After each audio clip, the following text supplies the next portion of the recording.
Mga katrops, welcome back ulit sa aking channel, Sports PH. At ngayon nga ay pag-uusapan natin ang balitang posibleng si Myles Powell na nga po ang pumalit kay Justin Brownlee sa Barangay Ginebra. Pag-uusapan na rin nga natin dito sa ating panibagong video ang balitang may nangyari nga pong gulo sa practice ng Los Angeles Lakers.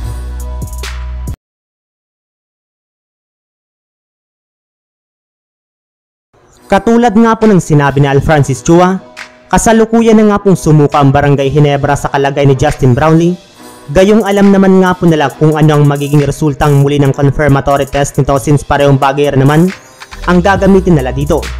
Kaya dahil nga po dyan ay naghahanap na nga pong Ginebra ng bagong import na ipapalit nila sa kanya.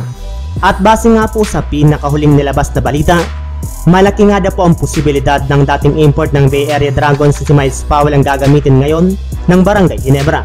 Well, sinabi naman nga po noon ni Powell na gusto nga po niyang bumalik at maglarong muli sa PBA, ngunit sa kasamaang palad ay nabuwag nga po ang Bay Area Dragons ng nagdaang buwan. Bali, alam naman nga po ninyo na hindi nga po sanay ang Ginebra na gumamit ng mga big import since meron na nga po silang malalaking local player sa kanilang lineup.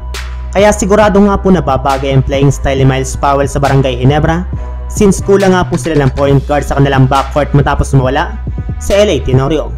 Samantala, punta naman tayo sa ating sunod na pag-uusapan sa balitang may nangyari nga pong gulo sa practice ng Los Angeles Lakers.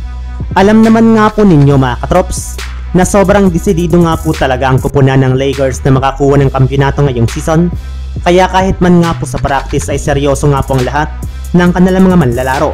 At base nga po sa isang lumabas na balita, sa sobrang intense nga daw po nila sa kanilang practice ay nagkakaroon pa nga po ng trash talkan sa pagitan ng kanilang mga players, katulad na lamang ng nangyari ngayong araw ng trash talk kina Anthony Davis ang kanyang teammate na si Christian Wood matapos na siya lamang sumablay sa ginawang free throw competition sa practice ng Lakers.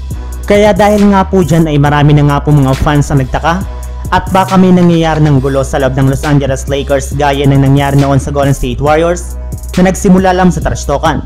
Ngunit ayon nga po kay Anthony Davis at Christian Wood, biroan lamang nga po nila ito sa kanilang practice upang sa ganon ay mas maging exciting at ganahan ng kanyang mga teammates sa kanilang kupunan.